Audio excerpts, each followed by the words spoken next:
Welcome to the pod focusing on the aftermath and recovery from the devastating Palisades fires of January 2025. Journalist Joel Pollack, entrepreneur Oren Ezra, and technology expert Ron Goldschmidt serve up to the moment vital news and information, discuss the ongoing recovery efforts, and introduce us to the individuals and trades who are playing key roles in rebuilding our cherished communities. We're diving into the deep end and learning quickly how we can move forward together. We know the pain because we're living real-time news, stories, resources, and insights on the ongoing recovery effort. Buckle up.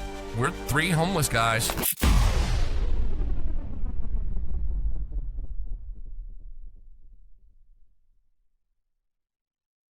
Welcome to Three Homeless Guys, the podcast about the Palisades fire and the rebuilding effort. I'm journalist Joel Pollack with technology expert Ron Goldschmidt and entrepreneur Oren Ezra.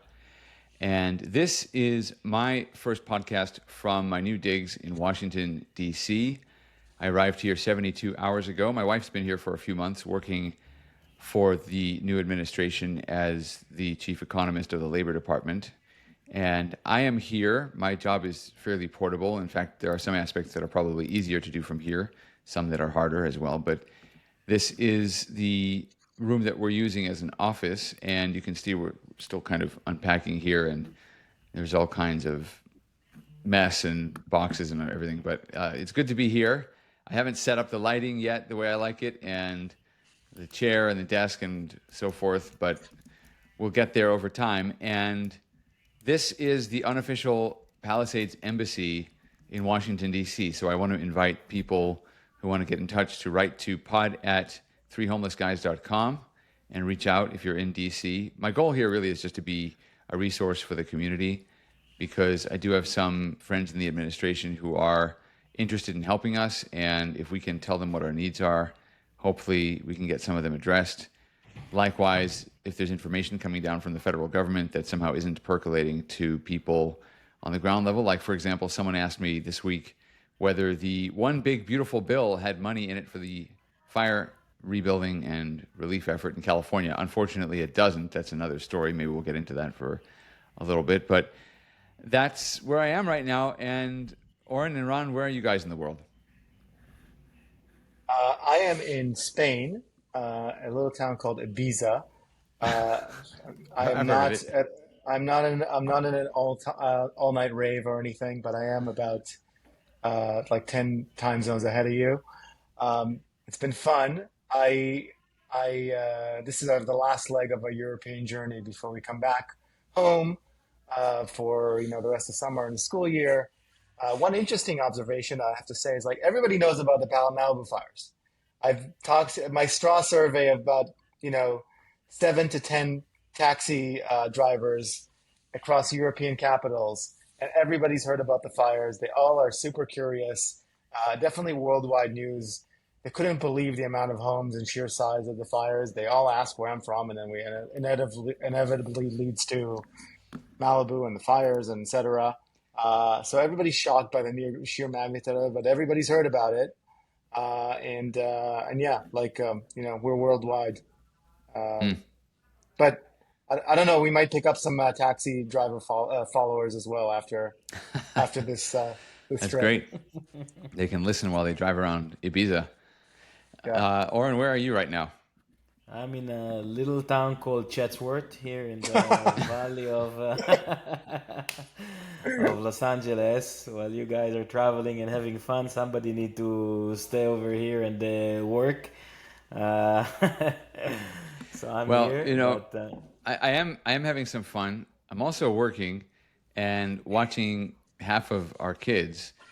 Our eldest is at sleepaway camp, and our youngest, the baby, is at daycare, but the other two are here with free time. So we've turned it into DC camp. So I've been taking them somewhere new every day. Yesterday, I took them just around the parks in the neighborhood. One of the reasons I call this the Palisades Embassy is that this is Embassy Row. We have a row house that's surrounded by embassies. The Moroccan embassy is on the corner. And if you walk onto the next block, there's, what did we find yesterday? The Embassy of Togo and the Embassy of Ireland, and all these embassies are here. And it's really fun for the kids to try to figure out which country is which. we had to look up Togo. I didn't recognize that flag right away, so we had to look that one up. But this is the embassy part of town, DuPont Circle, very nice, very trendy, very fun. Not a lot of green space, and we did find one park. We all got completely destroyed by mosquitoes, but I don't think I've seen a mosquito in 14 years since I moved to California. They're everywhere in the park here. But I also took them to the U.S. Capitol on a tour a couple days ago, our first full day here, and that was interesting. The Speaker of the House walked right by us, Mike Johnson, and it was fascinating because after the riot in 2020, they had so much security. That's all come down now. And the Speaker of the House just walks right through the tourists. It's just incredible. I mean, you're just a visitor to the Capitol and you're walking around taking pictures of statues, and then the Speaker of the House walks by. It's just surreal. But anyway, that was interesting. And today we went to the Smithsonian Air and Space Museum, which was also fun. And so I'm trying to do one thing every day to get them used to life in what's going to be their home for the next year or two until we move back. And look, it's challenging. I miss California every day, especially when it's 96 degrees outside with 250% humidity. But it's becoming interesting. And I had the opportunity this week to go to the White House already, because as I landed, a friend of mine who's Benjamin Netanyahu's press secretary sent me a text message and invited me to a meeting with Netanyahu at the White House. It was an off-the-record briefing. So I got to talk to him for 2 hours, which was fascinating, absolutely fascinating. He was here trying to work out the future of the Middle East, just that small matter of peace in the Middle East with President Trump, and to try to get a hostage deal and the Abraham Accords expanding and all the things they're working on after the 12-day war, after the war against Iran. So it was fascinating. I left with more questions than I had when I came in, but that's the way these things go. You always have more questions, and it was really interesting. He's a very, very deep thinker. And just to round out this little story, the thing many people tell you about President Trump is that when they meet him in private, he's often more jovial and perhaps more empathetic than he is on the stage, when he can be quite combative. With Netanyahu, I almost had the opposite impression, that he can be quite folksy in public speaking. Sometimes he tries to tell little dad jokes and things like that. But in private, he is absolutely serious about what he's doing. He may joke a little bit, but he's very, very serious and very calculating and deeply rooted in what he's doing, extremely well read. I mean, in the course of a conversation about the Middle East, he ranged across all kinds of topics from science to philosophy. And we have a few figures like that in the world, but not many. And just to be in a conversation with one of them was pretty extraordinary. So I'm not sure he can help us rebuild the Palisades, except in one sense, which is that I think the Israeli example of rebuilding, and we've talked about this before, the Israeli example of rebuilding quickly is something that I think can inspire us, because when there are terror attacks and things are destroyed, they get rebuilt almost the next day. And Oren, I know that has been frustrating for you because you're used to that, and everything's taking a lot longer. In California, where you run into a little more bureaucracy and maybe a few other things beside. I mean, is what I'm saying ringing true for you over there? No, 100%. And I think I don't even think it's the bureaucracy. It's the fact that I feel that the people that are in charge, I don't know if they don't care or they don't have the ability to help us and to rebuild, because we're like 6 months, right? We're exactly 6 months after the fire. And I was there today. I was there this morning. I was there at 7 a.m. And you know what? Right now is the best time to stay there, I believe, in the next 5 years, because not a lot of people started to rebuild already. The lots are clear. Whoever has a standing house has like gorgeous views. It's all quiet, like it's beautiful. It's gorgeous. I think that now is the time to stay over there. But in the next like few years, I don't understand how people are going to be able to live over there. But it's taking me back to think about, like, the reason of why it happened. did somebody took any responsibility? Have something have changed? I'm living now in a different area of LA, Agora, that didn't hit but by the fires. I'm trying to think to myself, what if in like couple of months there is another like major fire? Did something change? If a wind like this is coming, did something change? No, exactly.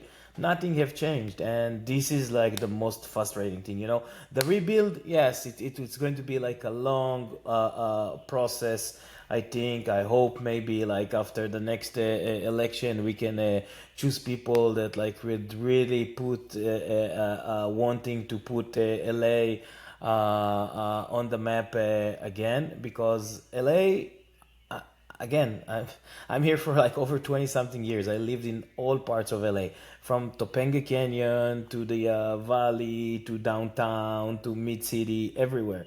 Santa Monica is dead. I don't know if people have been into like 3rd Street promenade lately. I remember trying to get a store over there, when was it, 10 or 11 years ago? There was like a 3-year wait. The prices were insane. 3 years wait to just like maybe get.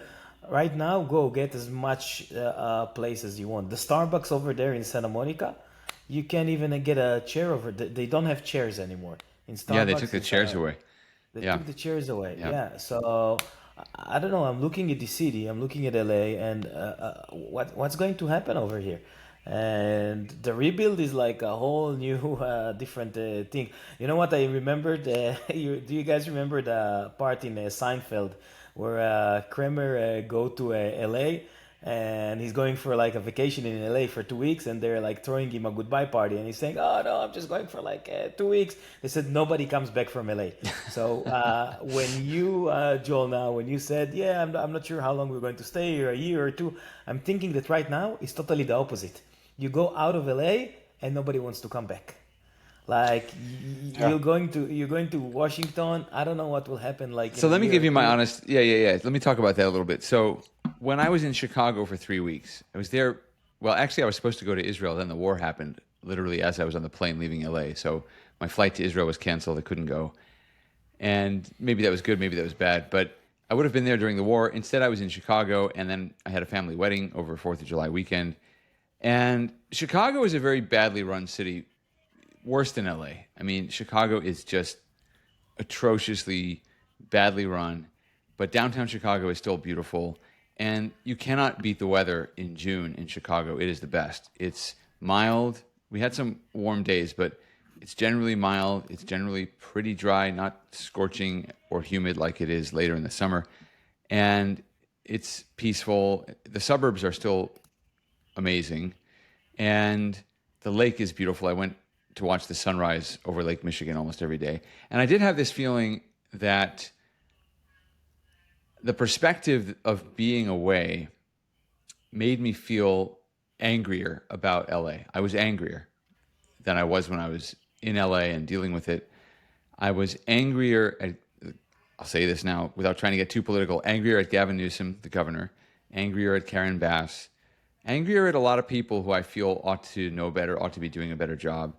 And I was angry at Republicans who I feel haven't put up a decent candidate for some of these statewide offices that could be competitive. I just felt angry about the whole thing, but I didn't have some other place that was better to go to in the United States. Like I didn't think, I know that Chicago is great for June and then it's hot and humid later in the summer, and the rest of the year, it's basically unlivable. And, the schools are terrible in the city anyway, the public schools. And it's not the answer, even though it was nice to be with family for a while. Here in D.C., I got here and I felt like turning right around and going back to California just in terms of the weather. I mean, it was 92 degrees on Tuesday, the first full day we were here. But it felt like, according to my phone, the weather app on my phone, it felt like 111. Because the humidity was so high. And I felt like, get me back to the homeless people, get me back to the fire zone. I can't take this ridiculous climate in DC. It's, the capital is here because of political reasons, not because naturally it made sense to build a city here. It really didn't. And DC is nice in March when the cherry blossoms are out, and it's nice in September, October when the weather's mild and the trees change color and everything, but it is really too cold in the winter and way too hot in the summer. It's about 10 degrees hotter than Chicago many days and feels worse. So I do feel homesick for California, and it's an adventure here. And I literally walked home from the White House last night. so that's, that's a new experience, just kind of walking home from the White House. But after your meeting with BB, talk yeah, about I was like, yeah. should I get an Uber or should I take the train? And then I just kind of looked at where I was and I was like, it's about a mile. I could just walk it. And so anyway, so look, it's also hard to be away from people. And let me just round out this thought by coming back to something Oren mentioned before we go to you, Ron. And that is that this is the 6-month anniversary of the Palisades fire. That was also Monday, July 7th, was the 6-month anniversary.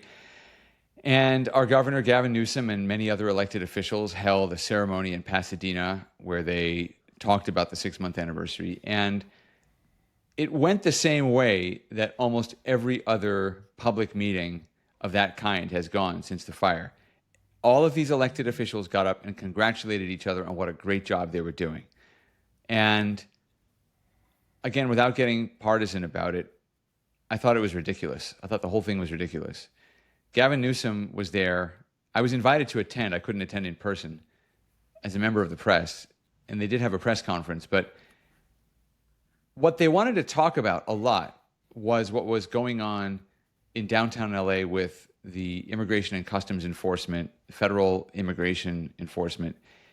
Now, conservatives want to talk about that too, because they want to enforce the law and they want police to crack down on rioters. But what these politicians wanted to do was to use the immigration issue as a distraction from the problems in rebuilding in the Palisades. And Governor Newsom said, in particular, that the high cost of rebuilding was Trump's fault because Trump is deporting people who are not here legally, and the construction industry needs those people, and therefore homeowners are going to pay more to rebuild their homes because they're going to have to hire people who are here legally. I mean, to my mind, it's the craziest argument. But that's what they're saying. They're basically saying, hey, the Palisades fire is Trump's fault in this way because Trump is driving up costs by deporting people who aren't supposed to be here. The vast majority of people who work in construction, even in California, are legal residents of California.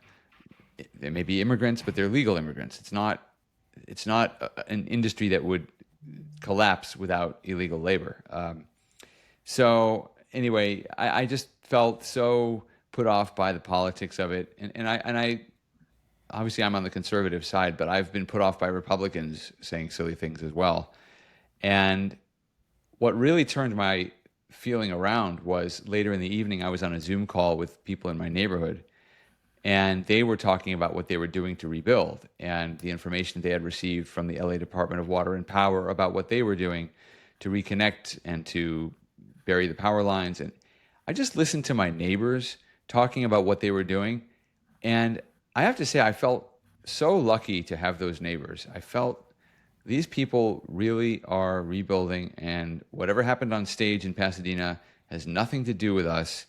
It's really about the neighborhood and the sheer will and the resources that the people on these streets have and the will to rebuild our homes. And I just felt so positive after watching this Zoom meeting. I was so impressed by how they put it together. And these are all people with other jobs, other things to do, and kids to take care of and so forth, parents to take care of. And I just felt like it was such a different experience participating in this Zoom meeting. So I feel optimistic about our neighborhood and about the Palisades on the 6-month anniversary. But if all I had to go by was the politicians, I would feel deeply pessimistic because they're so out of touch. Yeah. I mean, from Europe, I can tell you, I'm not looking forward to coming back either. And the reason is because it's not home you're coming back to anymore. We have a long way ahead of us.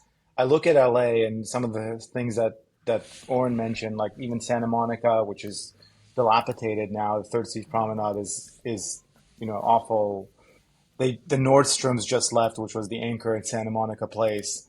It's just the city's run down. And I lived in New York for a long time. I always used to say, like, if you're going to live in like New York State, you live in Manhattan. You don't live anywhere else. Like, I know like lots of people like Brooklyn, whatever, the Bronx. There's lots of hipsters. I love that stuff. I was like, if I can't live in Manhattan, I'm not living in New York. And then, once I had kids, I was like, I'm going to leave because became very, very difficult. And we came to California. And I feel the same way about LA. It's like if we can't live in Malibu or Palisades, I just believe like LA is like degraded in a big way. I don't want to live anywhere else. And so I'm not looking forward to coming back to this morass politically, and everything that's happening. It doesn't look like good signs right now on what's happening. You mentioned your meeting with like BB, and I think of a leader like that, and I think like love him or hate him, like what an incredible like lesson in leadership he's shown over the last couple of years. Like basically taking on like a seven front war almost by himself. I remember there was this Economist, uh, you know, cover a couple of years ago, like it was like BB in Israel alone or something like that. And it's like what a turnaround in like in on the war and what he's been able to accomplish, essentially fighting a battle by himself, like through leadership and with some support from the U.S. since Trump came in. But and then I look at our local leaders and what an effing joke, seriously, like relative to that. And I don't know if you guys heard about this Zoom call that happened yesterday with Lindsay Horvath, but apparently Yeah, there I was a caught the last call. 15 minutes of that. I came back from the White House, and that's what I tuned into right Yeah, away. yeah. Yeah. So the headline on that is that Lindsay Horvath held a town hall to explain that she wants a new government agency that would help locals rebuild, and they're calling this agency the Resilient Rebuilding Authority. And there's two Senate bills that claim that they will help the Palisades rebuild quickly and more cost effectively. But basically, they want to take power or over some of the local rebuild, essentially creating another body that will give them more power and more budget and more everything. But it will also funnel properties through this body and some I don't know exactly because I wasn't on the Zoom, but I followed some of the chats that were happening. And it seems like there was like a path to sell your lot to this body and then buy it back at some point later. There's this does not smell good to me. It doesn't look good to me. And if you put on our tinfoil hats to what we've talked about many times on this podcast, which is like, does anybody have an agenda to take over property in the Palisades and put in higher density building? And is there something else here at play? Like Of this course. is the closest thing that I've seen to like basically like a direct line between what we've talked about on that front and what people are lobbying for. And I am Yeah, completely against it.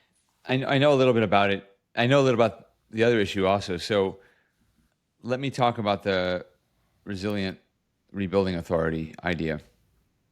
And Please educate me because yeah, all no, I I know is mean, that frankly is like what I saw in the chats.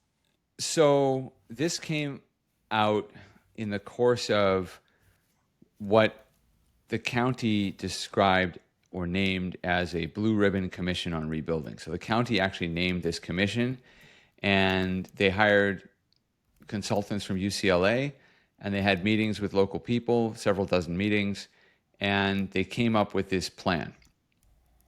Now, when I was sent the plan to have a look at the draft, I felt like it was not very good. And my big complaint, my upfront complaint, was that the plan was oriented around climate change and then rebuilding. I'm not opposed to doing things for climate change, but my advice to them, because I was at a meeting later where they solicited my input as well as a bunch of other people, was they needed to reverse the title. The title was something like climate change and rebuilding. I said, no, you got to put rebuilding first, because what you're doing is sending a message that what you care about are these big ideological issues, not about the residents. The reason they wanted to make it about climate is, number one, that's sort of what drives everything politically right now in California. So, but leaving that to the side, saying that you're doing something for climate change is actually a good strategy to get more funding for it. The state has funding to spend on climate change initiatives. And so as a resident, I don't care where the money's coming from. Okay, call it climate change. Just give us money to rebuild. That's fine. So I was skeptical about the report. And then another resident pointed out to me that buried within the report was this recommendation for two different kind of authorities. One was a countywide fire district that had certain authority on a county level to do certain things about fire prevention. And the other was this resilient rebuilding authority, which would create a certain area that would have its own internal taxation authority. That is, they would collect an additional sales tax, I think it is, or a property transfer tax, and it would all be spent locally. And the idea, and the reason this appealed to some people was precisely for reasons I think you might relate to, Ron and Oren, which is that people are fed up with state and local leadership. And so if you could create a kind of independent local governing authority made up of Malibu and the Palisades for the purpose of rebuilding, maybe local residents could control this process and could get federal funding or state funding under Proposition 4, which I think is the water bond. Maybe they could get independent funding to come into this resilient rebuilding authority, and this authority could then direct some of the planning. For example, it could try to plan fire breaks in neighborhoods. If there were empty lots, for example, that nobody was developing, maybe they could use tax money to buy these lots and turn them into parks. And the parks would be natural fire breaks. They'd also be green spaces. We don't have enough parks in the Palisades. I mean, we have the beach, but we have the the mountains and everything. But there, in terms of kids playing, there's the Pali Rec Center, and that's about it. We don't have residential parks in neighborhoods. So maybe they could create parks as a fire break. And I saw the appeal of it from that point of view. What's driving it? I'm not sure. The other thing you raise about low-income housing and that kind of thing, that is happening. It's separate from this, but Gavin Newsom allocated $101 million this week to low-income housing projects in the Palisades and Eaton fire areas. And for those who think that that was the entire purpose of allowing the Palisades to burn down, if it was allowed and not just incompetence, or more conspiratorially, if they set the fire.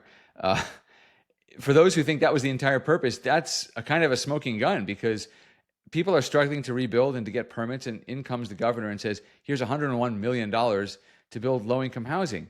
And every time this topic of affordable housing comes up, we have to remember housing in the Palisades was affordable. It wasn't necessarily affordable if you were coming in late 2024 as a buyer.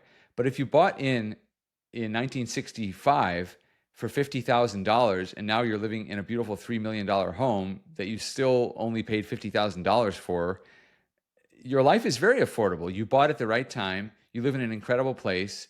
You've seen your wealth grow, and you don't have to be wealthy to live there. You just had to buy at the right time. That's affordable housing. It's very affordable for you, and nobody should begrudge people that. I have that reaction anytime anyone says, well, we have to make it more affordable. We had affordable housing. We had a trailer park down by PCH. We had a lot of things.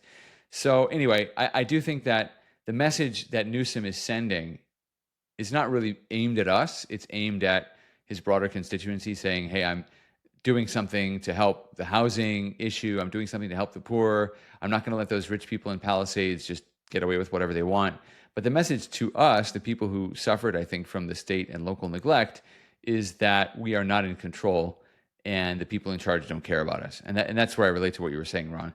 I don't think the Resilient Rebuilding Authority is necessarily linked to that.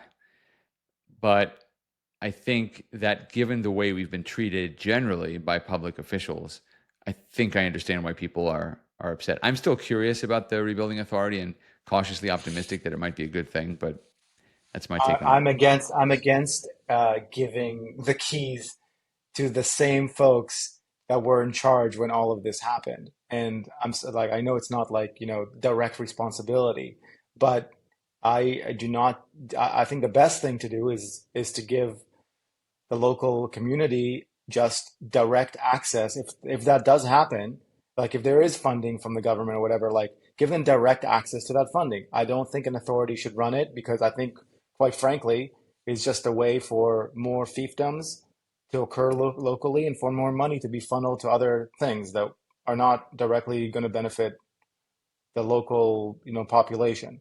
And I saw that Rick Grenell came out against it pretty strongly, yesterday, and I couldn't agree more. I just, not that made me, I could be convinced. I'm a pretty flexible guy, and I consider myself like be willing to be persuaded, but like no, not right now. Not this is too fresh.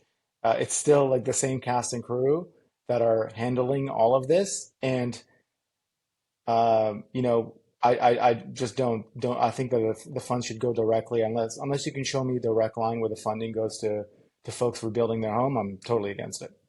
Oren, what do you think?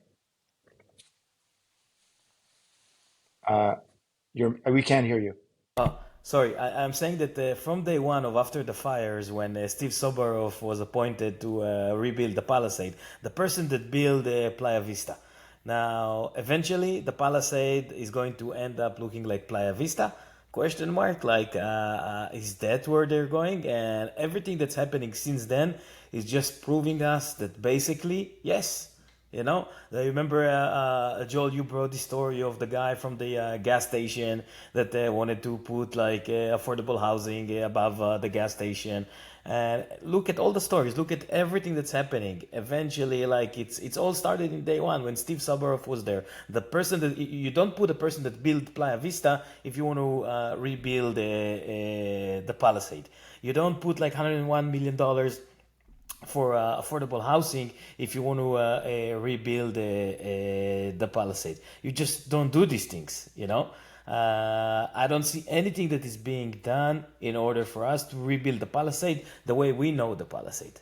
The way we know the Malibu neighborhoods that we've been living in. So again, unless you convince me otherwise, or you show me, hey, you know what? Look, somebody is doing something else. I just cannot see it. Now, these people like Mayor Bass and Governor Newsom, they have a lot of work that they're doing to get reelected. And in order to get reelected in LA, I'm sorry, the people in Palisade, nobody cares about you.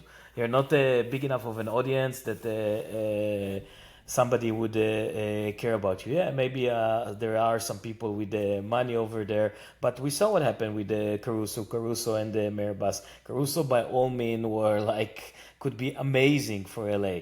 A Democrat, that is willing to put his time, a business person, and look at who we got and where she got us to. And one more thing I wanted to add, Joel, that I can't understand, because you just mentioned earlier about the people that live here illegally. People that live here illegally for 20 years.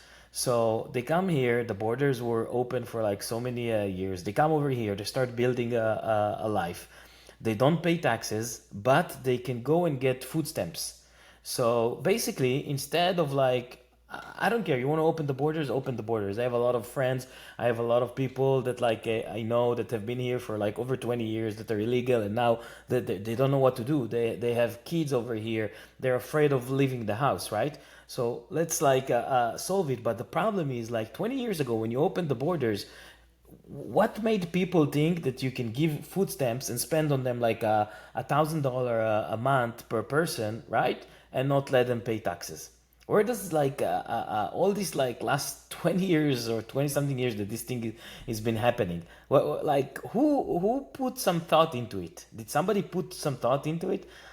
You want to give them food stamps, give them by all means, but why don't let them pay taxes?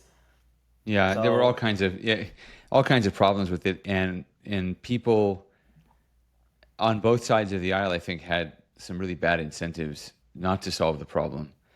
But just to get back to what you said about Rick Grenell, I found the message that he posted online about this, and it's interesting because he's in a sense the administration's representative to the rebuilding effort.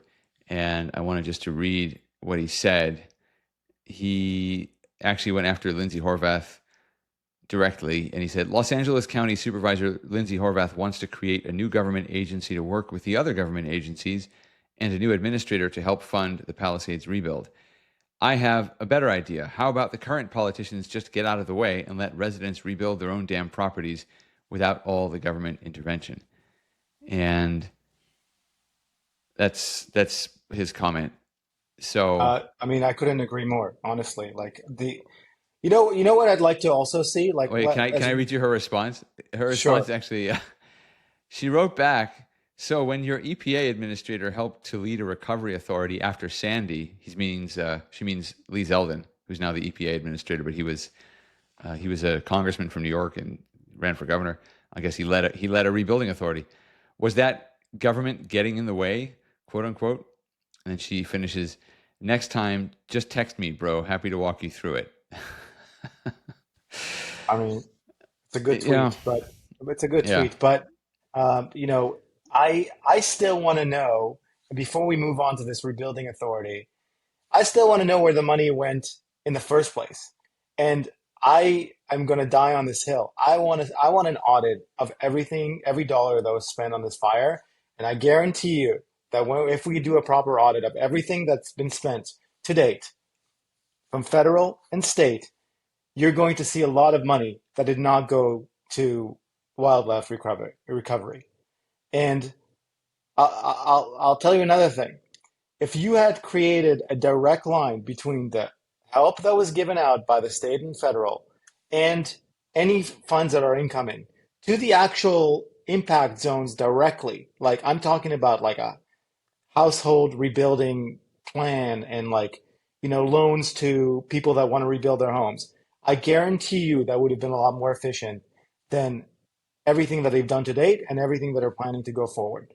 I don't have the numbers, but one day somebody will audit all of this, and billions and billions and billions of dollars would have gone, just like the homeless problem, to straight up waste, abuse, and beyond.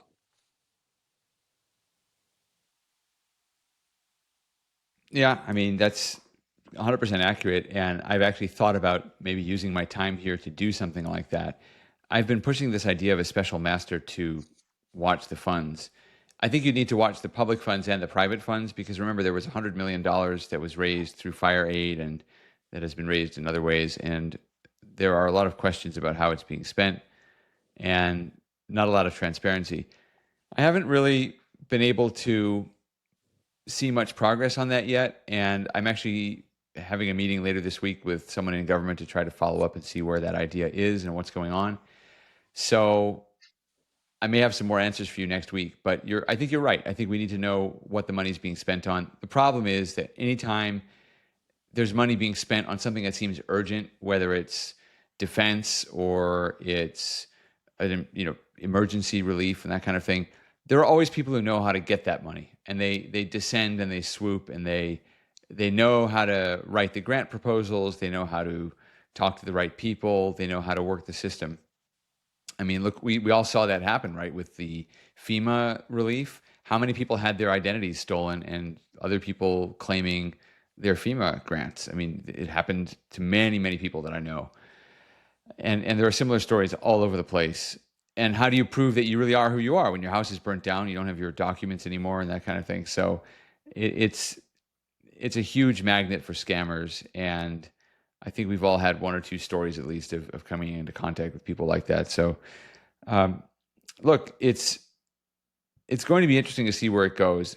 I think Grinnell's sentiment is correct in that I think people want to rebuild. They're capable of doing it. I don't mean that they have money. Many people don't have money, actually.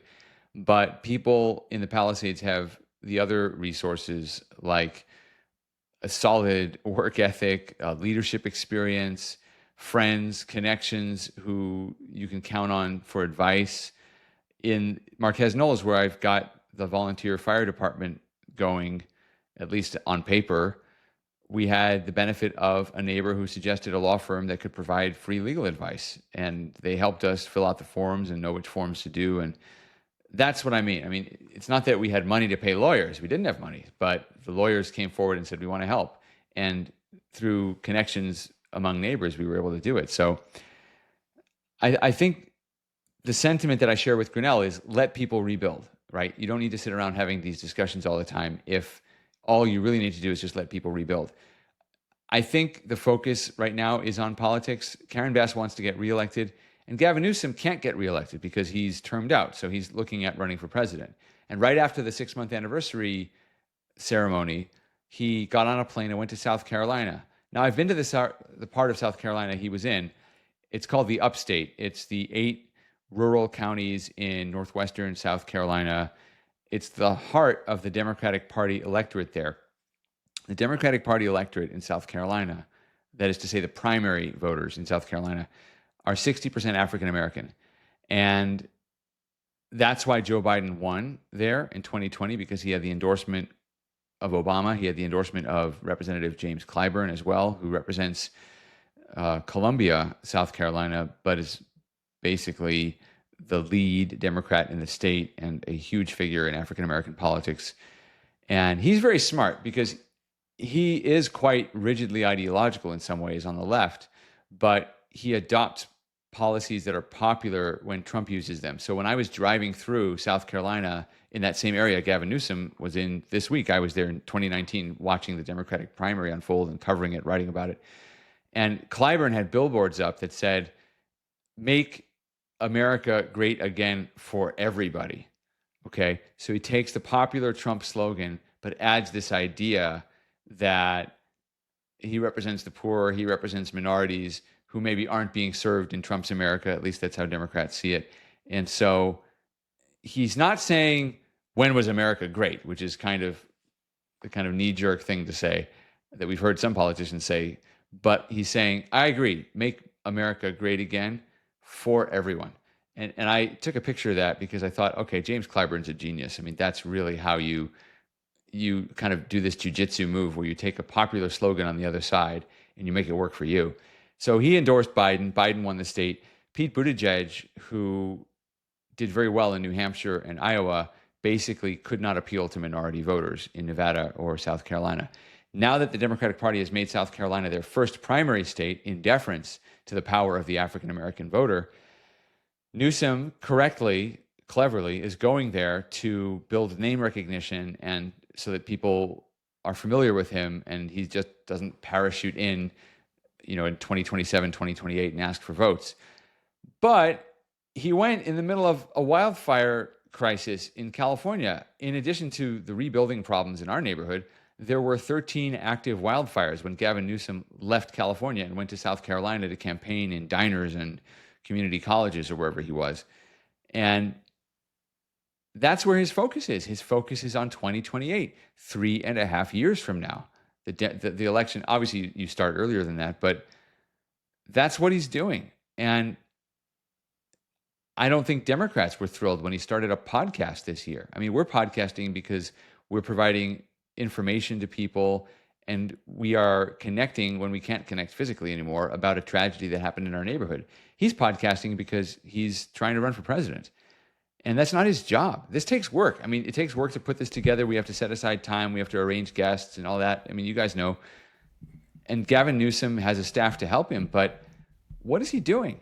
I mean, is there some great success in California that has enabled him to have the spare time to do that? So... Is he going to get elected based on his success in California? Just look at what he did in California. Do you want him to do it? People will want him to do it all over the US? Oren, there's a joke.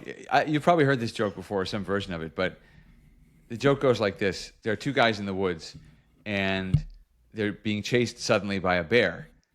And they jump up from their tent, their sleeping bags or whatever, and one of them starts putting on his running shoes.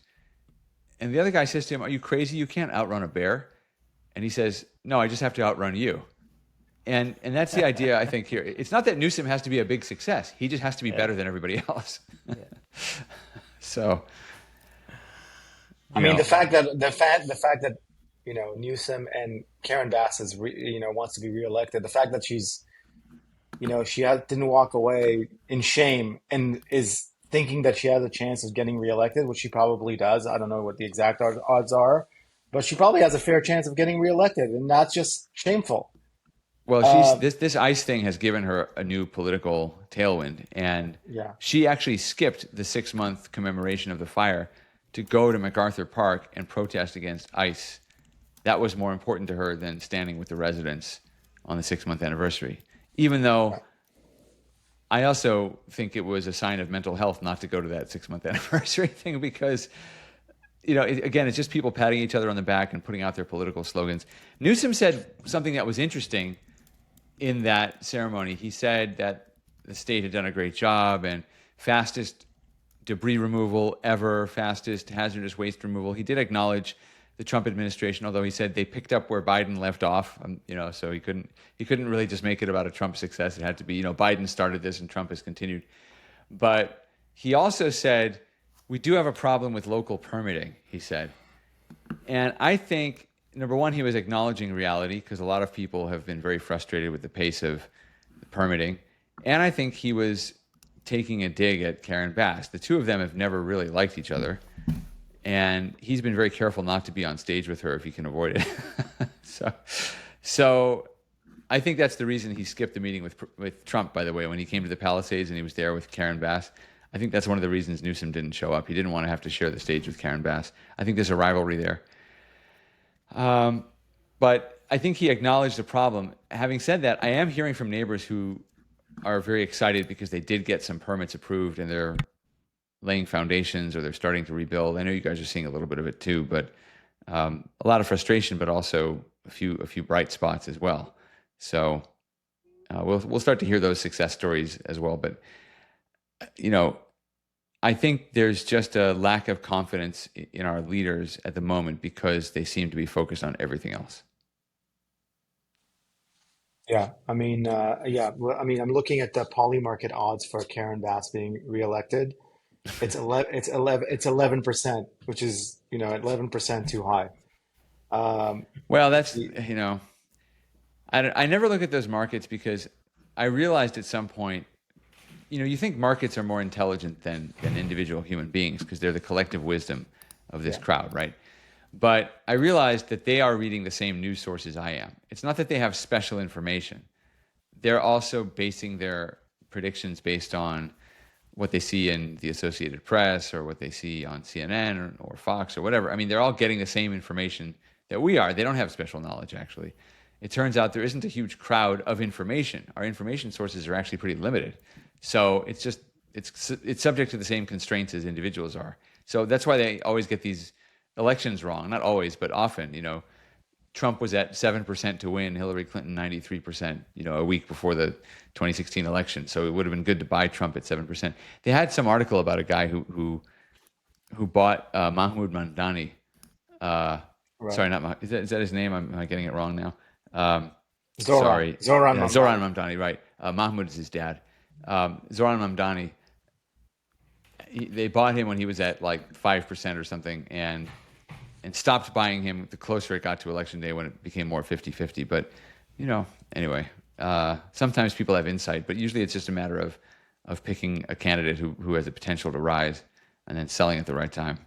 But I don't know. I don't think Americans are even allowed to bet on those markets. I think people have overseas accounts in like Ireland or whatever.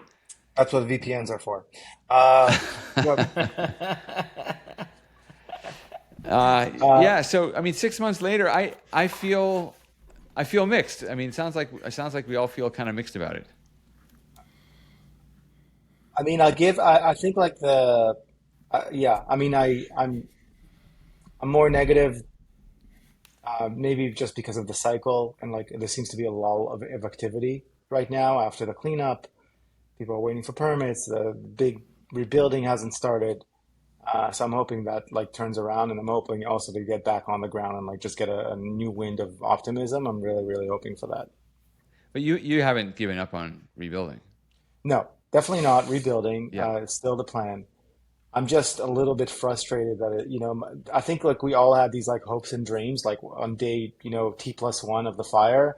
We all said, well, you know what, if we like really roll up our sleeves and like get everything going, like maybe we can be home in the next like 12 to 18 months. I think that was like So what? So what that if was you'll like be home?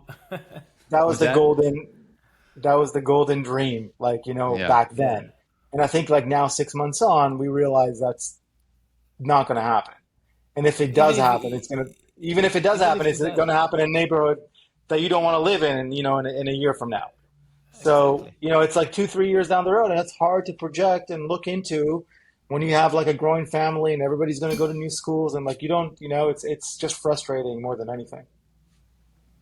Yeah, I think this whole neighborhood, and you guys remember we had, I forgot his name, from this real estate company.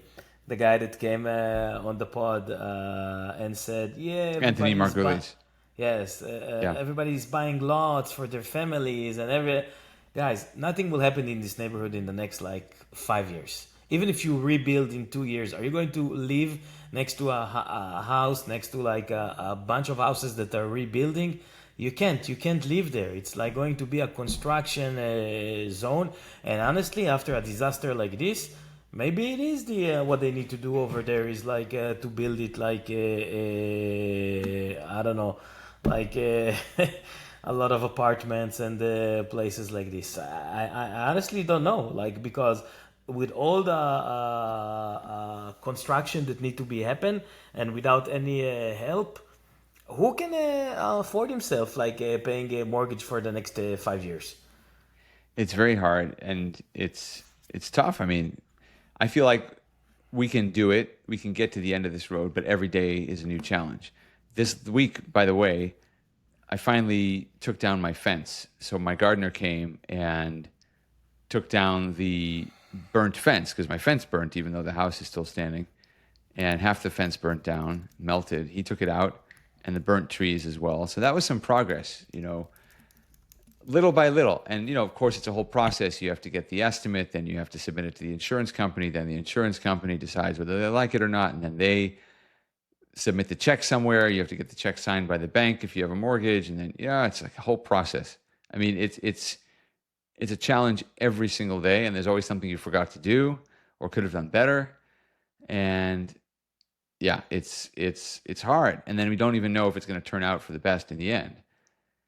So it's difficult. But at the same time, I mean, I talked to my neighbors who were talking about what is going to happen in terms of burying the power lines. And just to hear them talk about that and how they're thinking about reorienting their homes. And they were giving each other advice. When you rebuild, you have to put the cables on this side and not on this side and make sure you do it this way. And I just listened to this and I was like, this is cool. I mean, listen to how positive everybody is. And this is in a part of Palisades that isn't super wealthy. There are some well-off people, but many of the homeowners on my block were elderly people who were retirees who had bought years ago when it was more affordable. And people are still talking about, rebuilding. And I just feel like it's got potential. And so I feel mixed. On the one hand, by the way, Ron, when you said the rest of LA feels unlivable, that's completely how I feel. I mean, after bouncing around one neighborhood after another, Santa Monica is definitely different than when I lived there for 8 years, or and you lived there too. I mean, as you say, the promenade is really just very difficult right now. Still beautiful, by the beach and the bluffs and everything, but it's not what it was when I came to California. And then Beverlywood, where I lived for a while, and West LA, and you find a great little coffee shop and things feel almost okay, but the traffic is unreal. I mean, in Beverlywood, I keep the Jewish Sabbath, so Saturday is very special because there's no traffic and the kids are running around and visiting each other, and it's very sweet. The other 6 days of the week, it's a nightmare. It's like I had a homeless guy come up to my car and start pounding on the window. Right. It wasn't Oren, was it? It's like the no, but let me ask you this. Let me ask you this, like, and it's something that Oren talked about, like, what has really changed? Okay, so like, let's say we rebuild. Like, let's just talk about like brass tacks. Like, what has changed in terms of like zoning or fire regulations or fire technology or any technology that's going to like prevent this from happening again? Like, have Only you one heard? thing. Nada, Gurnisht, nothing. Only one thing. No, and this is actually encouraging. So in this neighborhood Zoom meeting, we talked about progress that was happening in convincing the LA Department of Water and Power to let go of this piece of land that's next to my house that the community wants for a park. And the idea was, we'll develop a park on top of this piece of land and a reservoir underground. So we're going to have our own local reservoir. And that was my idea from the beginning. Like when I saw this fire and I ran out of water, obviously. Yeah, but that came from you guys. It came from the Right. community, from you guys. It didn't come from anybody who's like sitting up top, really concerned about the next fire. And that's what Right. I'm saying. Like, we Right. got to get rid of these people. They brought us here. Like, I don't doubt the torque of like the community, my community, yours, like all of ours collectively, 100% trusted. And that's why I keep on talking about the funding going directly to them. Because if you gave each household that money directly, I guarantee you there would be results on all fronts. But if you have to funnel it through the same politician, the same parties, everything, we're just going to get the same results. And I don't see any difference coming from anybody else but the community. Right. And, the federal agencies that were involved, I think that was unexpectedly successful because even with someone very hard driving like Trump in office, I didn't expect that the agencies would be able to find ways of getting things done as quickly as they did. But they don't control the rebuilding. They don't. And I want the Trump administration to be more involved because I feel like they can't just wash their hands of this and walk away. I think it'll be easy for them to do it politically because the way they can frame it is this is Gavin Newsom's problem. Maybe it's better for them to have it festering because then he can't run for president. I mean, or at least in their minds, can't run successfully. I don't know. I just think all the political incentives in this situation are bad on both sides. Democrats have every incentive to use this issue in the presidential race in 2028, not to show that they've rebuilt, but to show that they've focused on climate or on redistribution, low-income housing. I mean, okay, that's the focus right now. And then on the Republican side, they have every incentive to show how Democrats can't pull it together, can't get something done, can't plan anything. A week ago, Gavin Newsom signed a rollback of environmental regulations around housing. And people applauded and they said, this is amazing. We're finally going to see apartments go up in LA and San Francisco without having to fill out these incredibly long, difficult, and litigious environmental reports. That's all gone now and you can just build. And my reaction to that was, watch, that's going to make it easier to build apartment high-rises in Pacific Palisades. And lo and behold, a week later, that's what he announced. We don't know if it's going to be high-rises, but I just feel that all the incentives are wrong. And yeah, Ron, you make a good point. The things I'm feeling positive about are the things the community is doing itself. We have not seen a change on the leadership level at all, on the policy level. And that's frustrating. If there was another fire, let's say we rebuilt, magically in the next year or two, and there's another fire, what do we do?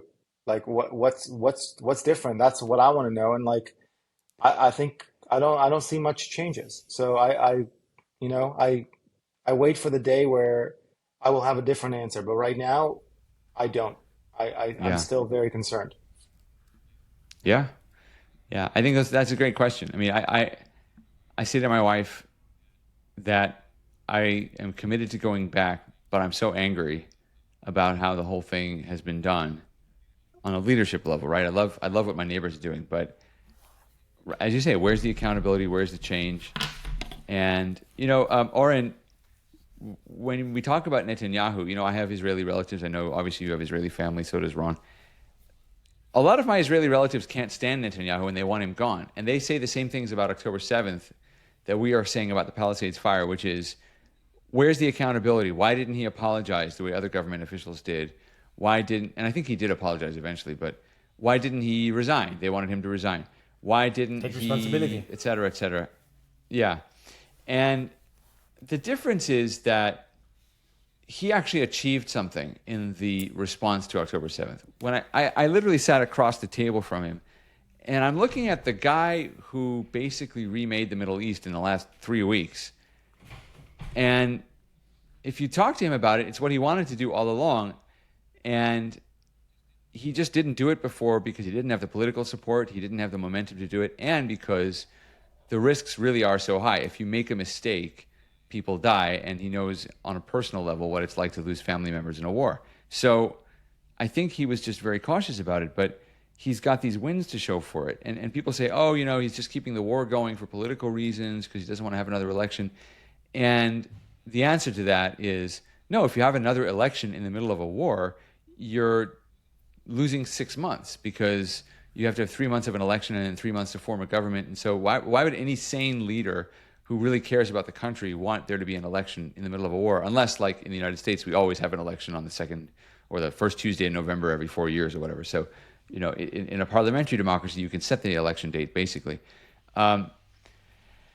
I think that if our leaders were coming up with dramatic results, I think people would maybe defer the push for accountability and apologies and that kind of thing. Like as Ron says, like if they were really achieving things. And I think look, I give credit to the Army Corps.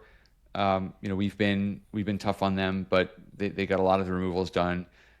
No, they didn't totally remove the debris from people's property, as people find out when they go back and their driveway is still there and they have to deal with that, the hardscape and all that stuff. But they did move ahead of schedule. I mean, if what they're saying is correct, they'll be done by the end of August, which is 10 months ahead of where they said they'd originally be done. And the EPA got in and got out pretty quickly. I feel like there are extraordinary things happening, but we need some more extraordinary things. 100%. Yeah, I wish that was the case where somebody was like had a redemption story here. Kind of like where Bibi was at the beginning of the war and where he is now. And I think a lot of people that even our opponents give him credit now for what he's done, even people that hate him. Like I spoke to tons of people that don't like Bibi and are like, you know what? I'll give him his flowers, based on what's happened in the last, year or so. Give him a cigar and champagne. Give him a cigar and champagne and his Bugs Bunny doll. And I think like now would be like I would love a story like that to happen in our community. I just haven't seen it and I don't see any sniff of it. Yeah. So he got dealt with the worst cards ever, and he played like a champ. And I'm not anybody that knows me knows that I'm not a big Bibi supporter, but he played it like really insane. Yeah, and now we can ride off into the sunset as the hero.